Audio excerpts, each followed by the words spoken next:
Didier Popieul, chers Sudoscoises, chers Sudoscois, je vais vous présenter aujourd'hui Yannick Dereau, qui est notre spécialiste de l'eau. Je vous avais précisé la fois dernière dans la vidéo que nous avions ce triste record d'avoir l'une des factures les plus chères de France. Yannick, qui est notre spécialiste, va vous expliquer comment il a réussi à trouver toutes ces solutions et refaire un petit historique peut-être, Yannick, sur l'origine de H2O, du collectif. Tout à fait. D'abord, merci Didier. Et puis, comme je te l'ai déjà dit, et je le redis là, c'est bien. Je suis bien content de te rejoindre déjà dans ton équipe. Merci. Et c'est bien pour continuer l'action que je t'accompagne et avec toute mon énergie. Alors, je vais faire ça. En fait, je vais retracer un peu l'historique du collectif et le pourquoi de tout ça. Et puis aussi, surtout, je vais essayer d'amener les points et les documents sur lesquels on s'est appuyé pour notre travail. Et puis évidemment, on fera quand même des propositions. Alors, le collectif H2O, je dirais que tout simplement, pour moi, ça a commencé par la découverte de ma facture d'eau que je reçois en octobre 2020 et d'une discussion entre voisins. Nos factures, elles avaient tout simplement considérablement augmenté, quasi doublé. Et nous avons pensé tout d'abord que c'était une erreur. Alors moi, j'ai plutôt été motivé à chercher à comprendre. Et je me suis rendu compte que tout s'était bien joué 8 mois en amont. Le 20 février 2020, le maire de Zudosk avait voté avec ses collègues des autres communes. Les communes, c'est avec Aquin-Boës-Bécourt, Bois-d'Ingan, avec Le Lingan, Kelm et Kercan. Ils ont voté le doublement du prix de l'assainissement et du raccordement. Voilà, donc tout s'était bien joué 8 mois avant nos factures d'eau, sans qu'aucune information ait été donnée aux habitants, sous quelque forme que ce soit. Pas ni par concertation publique, ni par courrier. Bon. Alors depuis cette date, un collectif s'est constitué, il a travaillé, il s'est investi. On a même levé une pétition de plus de 700 signatures sur les 1000 maisons qui ont rencontré cette problématique. Voilà. Nous avons passé des dizaines d'heures à écrire des courriers, à envoyer des mails, des centaines d'heures, je dirais même à essayer de comprendre pourquoi une telle augmentation en 2020. C'est vrai que tu as raison de rappeler cet historique. Et puis surtout, ce qui nous avait tous choqués, c'était cette absence d'information. Et surtout, se demander pourquoi on a vu cette augmentation. Il y a eu un silence complet à ce moment-là de notre maire. Tout à fait. Et je vais montrer plus tard que dans d'autres communes, la situation d'augmentation, il n'y a pas que nous qui l'avons vécu, mais dans d'autres communes, ça s'est quand même passé autrement. Alors je dirais qu'aujourd'hui, le collectif, il travaille toujours. Il faut savoir qu'il est soutenu. Il est accompagné par 2 associations de défense des consommateurs. Voilà, et tout simplement, je redis, on ne lâchera rien, mais dans l'intérêt de tous les habitants et des Udoscois. On te fait confiance pour ça. Alors, sur quoi je me suis appuyé, sur quoi nous sommes appuyés d'abord pour commencer à travailler. Donc, suite à un article de presse qu'on avait déclenché sur la problématique de notre augmentation des factures à Zudosk, j'ai été convoqué par notre maire. Et là, entre autres choses et discussions, il me donne 2 documents. Tout d'abord, une étude de l'eau du Dunkerquois, qu'on appellera le CED, et un compte-rendu d'un conseil municipal. Alors, on a bien étudié tout ça, et on s'est quand même rendu compte d'une complète incohérence entre ce qui avait été voté et les documents qu'il lui-même m'a donnés. Alors, je vais juste vous donner que 3 exemples, parce que des exemples, en fait, il y en a plein. Tout d'abord, une étude du CED qui prévoyait bien une augmentation, ça c'est sûr, mais seulement de 2% par an et jusqu'en 2029. Seulement 2% par an et jusqu'en 2029. Il n'a jamais été question d'ailleurs d'atteindre le doublement du prix de l'eau. Voilà, on pourra faire paraître Ça avait bien été voté en plus au conseil municipal. Complètement. Également, alors, j'ai un compte-rendu d'un conseil municipal où il est dit que l'augmentation qu'on subit est due à la station qui serait positionnée en point haut. Bon, bah soit, sauf que moi je réponds tout simplement, c'est faux. Parce que tout d'abord, en 2019, elle était déjà construite sur ce point. En 2020, elle n'a pas bougé. Donc je ne vois pas en quoi ça ait changé quoi que ce soit. Et voilà. Et en plus de ça, j'ai un article ici qui est paru dans La Voix du Nord, qui a également enquêté sur ce problème de l'eau à Zudosk. Et je vais juste vous lire voilà, ce qu'a pu dire Monsieur Herbin de la société Sempaco. Oui. Voilà. Faire la station ailleurs, bon, c'était peut-être possible, mais pas à Zudosk. Parce qu'en fait, Zudosk était près de champs captants, c'était protégé et ça empêchait complètement ce type de projet. C'est vrai que c'est bien de le rappeler parce qu'au niveau de Zudosk, nous, on est sur un champ captant. Toute la commune de Zudosk est placée au-dessus de l'eau. Voilà. Et puis alors, il y a peu de temps, hein, il y a même un rapport du CED, donc là du Dunkerquois, qui appuie ça, en fait, dans le cadre d'une enquête sur la protection de l'environnement. Voilà, complètement, on ne pouvait pas toucher à ce champ captant. Et d'ailleurs, en novembre 2023, c'est bien ce secteur qui a subi des inondations. Donc heureusement que cette station n'ait pas été mise sur Zudosk. Un troisième petit point peut-être, toujours dans le compte-rendu du conseil municipal, on a un point sur le prix des pompes. Pareil, hein, c'est pas mieux, c'était pas un argument en soi. Les pompes, elles étaient là en 2019, elles n'ont pas bougé, elles n'ont pas changé en 2020. Donc pour moi, c'est encore une fois pas un argument. Et en plus, le prix n'est pas non plus un argument. Une pompe, c'est pas ce qui coûte le plus cher. D'après nos calculs, ça revient à peine à 3,20 € par an et par facture. C'est pas ça qui a fait doubler notre prix de l'eau. C'est vrai qu'on essaie de nous détourner un petit peu les informations, mais les vraies solutions, les vraies raisons, on va y arriver très rapidement. Alors là, si tu veux, justement tout à l'heure tu me parlais, voilà, à Zudosk, pas d'informations. Pourquoi ? Voilà, j'ai 3 courriers que je vais te faire part en fait, enfin, et puis vous faire part donc. D'autres communes, hein, et donc qui ont vraiment traité la problématique différemment. Et puis évidemment, je laisserai tout à chacun de se questionner sur tout ça. Alors tout d'abord, il faut quand même que je rappelle un point important. C'est que nous étions, nos communes, hein, et puis donc le syndicat des eaux auquel nous étions rattachés, c'est-à-dire le syndicat des eaux de Lellingan, par la loi NOTRe, était tenu d'aller vers une structure plus accueillante, ouais. Enfin pas plus accueillante, mais plus grande, voilà, tout simplement. Alors j'ai ici, je vais te trouver ça tout de suite, voilà, je vais parler de la commune de Huisques, parce que dans notre syndicat des eaux de Lellingan, en fait, à la base, il y avait donc 4 communes. Donc il y avait Lellingan, Kercan, pas du tout, Lellingan, Kelme, Zudosk et Huisques. Huisques, oui. Huisques. Notre syndicat des eaux, c'était ça. Alors, le maire de Huisques, et j'ai ici le compte-rendu du conseil municipal, dit ceci, hein, enfin, je vous lis, hein, le maire donc, de Huisques, ça date de novembre 2019, hein, le maire rappelle au conseil municipal que le choix de ne pas suivre le syndicat de Lellingan vers son rapprochement vers le CED et de rejoindre donc le CIDEALF a été fait dans l'intérêt des abonnés. Moi, je trouve que c'est une démarche honorable. Et donc, il faut savoir qu'aujourd'hui, la commune de Huisques et donc tous les usagers, hein, ils sont encore attachés sur notre dispositif, mais ils n'ont pas du tout subi ce qu'on subit au niveau du prix de l'eau. Ils se déversent toujours dans la même station. Ils se déversent toujours dans la même station, avec un prix qui est resté stable et qui n'a jamais doublé comme le nôtre. Alors, toujours on est un peu dans ces démarches-là. Hein.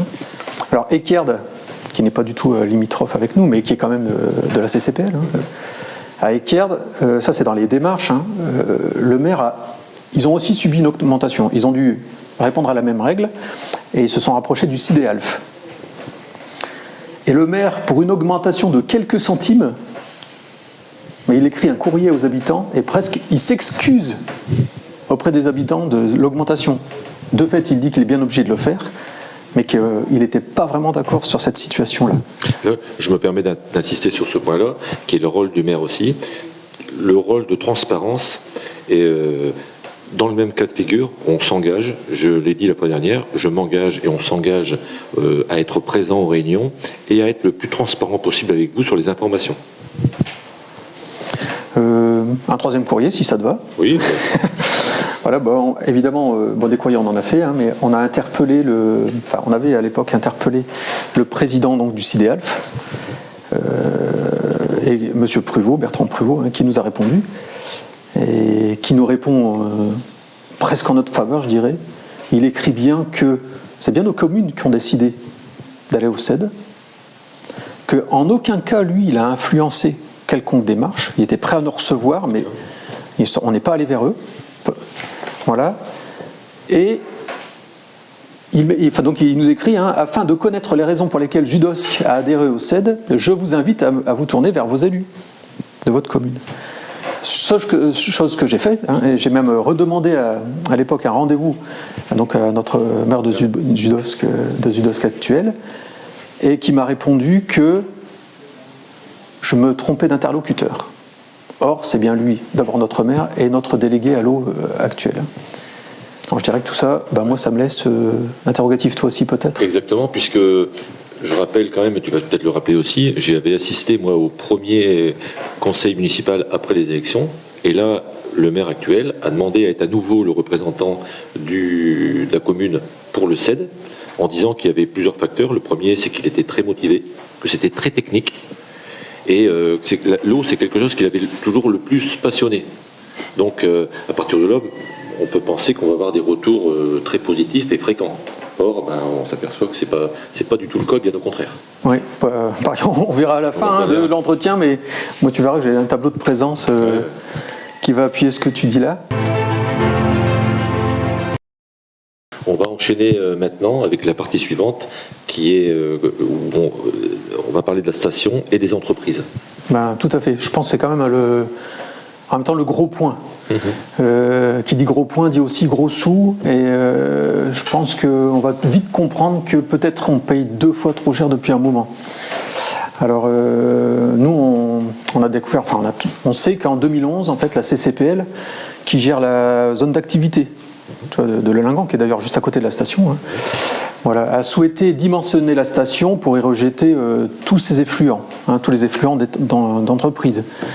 Ça correspond à peu près à la moitié du volume à traiter. Et la deuxième moitié, c'est nous. Donc en fait, ce qu'il faut comprendre, c'est qu'on a surdimensionné cette station. Voilà. Mais en fait, il y a une moitié, c'est juste les habitants. L'autre moitié, mais qu'ont fait les entreprises vraiment, que s'est-il passé avec tout ça, quoi. Alors aujourd'hui, en fait, on constate que seuls les volumes rejetés par les ménages, c'est-à-dire par nous, sont facturés. Et ça correspond à peu près à, alors désolé pour les chiffres, mais ça correspond à peu près à 380 000 euros de recettes. Voilà. Et pour les entreprises, on ne trouve pas les recettes, même quand on pose les questions. Alors on a interpellé le CED, et en même temps on a interpellé les services de la CCPL. Donc je vous lis la réponse du CED. Les entreprises de la Porte du Littoral débutent leur production ou finalisent leur implantation. Les données ne sont donc pas disponibles ou pas représentatives. D'autant plus qu'on connaît, nous, la date d'installation de toutes les entreprises sur la station. Et aujourd'hui, elle est quasiment complète. Et alors, en même temps, parce qu'on a envoyé les 2 courriers en même temps, et on a eu 2 réponses encore différentes, la CCPL nous dit donc ceci, enfin les services de la CCPL, le remplissage du parc d'activité touchant à son terme. Il est connu aujourd'hui que les entreprises du parc vont représenter autant, sinon plus en volume que les habitants des communes réunies. Donc il y a bien une part égale, mais je pense pour l'instant avec un seul payeur. Voilà. Il y a donc à l'évidence un grand manquement aux engagements qui ont été pris. Et je sais pas, pour nous, c'est quand même ce qui explique une grosse partie de la hausse. Voilà. Et à l'heure actuelle, à cette période-là, toujours aucun mot, aucune information de notre maire. Aucun. Tout ce qu'on a su, c'est qu'en plus il y a eu des problèmes de pollution, qu'il y a eu des nouveaux crédits de levée.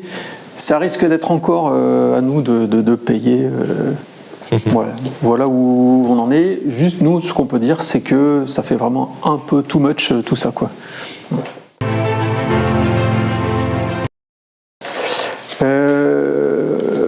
ça c'est pour les entreprises, mais Oui. il y a une chose qui est importante, c'est quand même nous, et dans nous, il y a aussi ceux qui ont un porte-monnaie à défendre, tu vois, et le pouvoir d'achat c'est important, et c'est pour tout le monde. Le contexte actuel fait qu'en plus chacun fait attention à son porte-monnaie. Et moi, j'ai quand même alerté, et j'ai même fait, comment j'ai alerté par voie de presse, il y a même France 2 qui est venu chez moi, en fait, parce qu'il y a des situations vraiment familiales qui ont été plus que préoccupantes, en fait. On a mis ça en avant, France 2 est venu, il y a même un bout de film sur le reportage de France 2 où on a vu une dame qui est obligée d'aller dans son eau de pluie pour faire sa machine à laver, ses toilettes, enfin je veux dire, il y a des situations alarmantes et en retour, je dirais tout simplement, il n'y a eu aucune prise en considération de tout ça. Voilà. Et moi, ça je suis obligé de te dire, ça me déplaît, je pense que toi aussi, et il y a quelque chose à faire, quoi. Oui, exactement. J'en profite aussi, je dirais à la fin, mais ces recherches-là, c'est pas quelque chose qui n'est pas du tout facile. Il faut dire qu'il y a un travail de titan qui a été fait, puisqu'il y a eu aussi au niveau des informations, il faut passer par la CADOS, soit notre maire actuellement n'a jamais été un pro des informations et pour nous donner des informations aussi. Donc félicitations pour ce que tu as fait, Yannick. Écoute, c'est gentil. En tout cas, c'est sûr que oui, ça n'a pas été simple. Non. Bon, du coup, je te fais un petit résumé et puis évidemment, je pense qu'il faut aussi, il faut aussi dire vers quoi on va aller et ce qu'on peut proposer. Hein. Exactement. Donc, si on résume bien, ce qu'il faut comprendre, c'est en 2019, il y avait un prix, il y avait un service. En 2020, notre maire, qui est donc notre délégué à l'eau, a voté le prix d'assainissement et le service, il n'a en rien changé. Voilà. Donc le doublement du prix n'a servi. On n'a aucune modification. Pas de service, voilà. Si ce n'est que la facture qui a augmenté. C'est ça. Alors, comme on l'a dit, pas de réunion publique, pas de courrier. C'est bien les habitants eux-mêmes, les usagers, qui l'ont découvert avec leur facture. Voilà. Donc moi, je me suis dit, de deux choses l'une. Donc, soit notre maire le savait, il n'a rien dit. Moi, je considère ça vraiment comme une faute morale. Mm-hmm. On a bien vu qu'il y avait d'autres situations des maires s'ils sont pris autrement. Exactement. Et alors, s'il le savait, ou alors je me suis dit après, s'il ne l'a pas vu venir, tout comme nous, ce qui aurait pu être possible, mais moi, ça me pose question, de toute façon. Je compléterai en disant que s'il n'a pas vu venir, comme tu disais, il faut être présent pour ça. Et si on est présent ou on ne peut pas être là, on se fait remplacer, mais c'est pas avec une chaise vide qu'on négocie ou qu'on peut voir les choses. Bon, j'allais en venir là. C'est-à-dire que moi, j'ai les tableaux de présence. Voilà, donc il y a un grand absent. Il y a un grand présent aussi. Il faut savoir qu'on a des maires, ce sont des grands présents, mais on a un grand absent.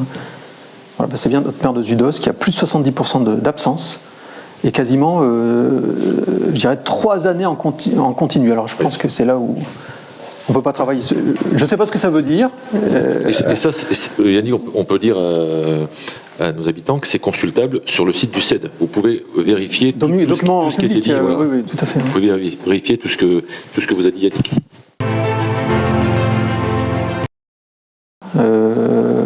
Nous, notre groupe s'appelle Avec vous, un nouvel élan pour Zudosk.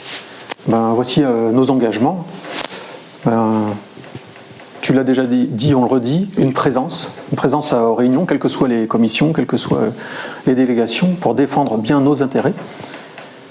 On s'engage à une baisse de 25% sur le prix de l'eau et des raccordements, et ça nous avons bien étudié, on sait vraiment que c'est possible. On s'engage également à faire toutes les démarches, et il y en a déjà en route, pour un paiement rétroactif des entreprises, également mettre en place toutes les procédures pour ne pas payer les mises aux normes des entreprises et de la dépollution, par exemple. Exactement.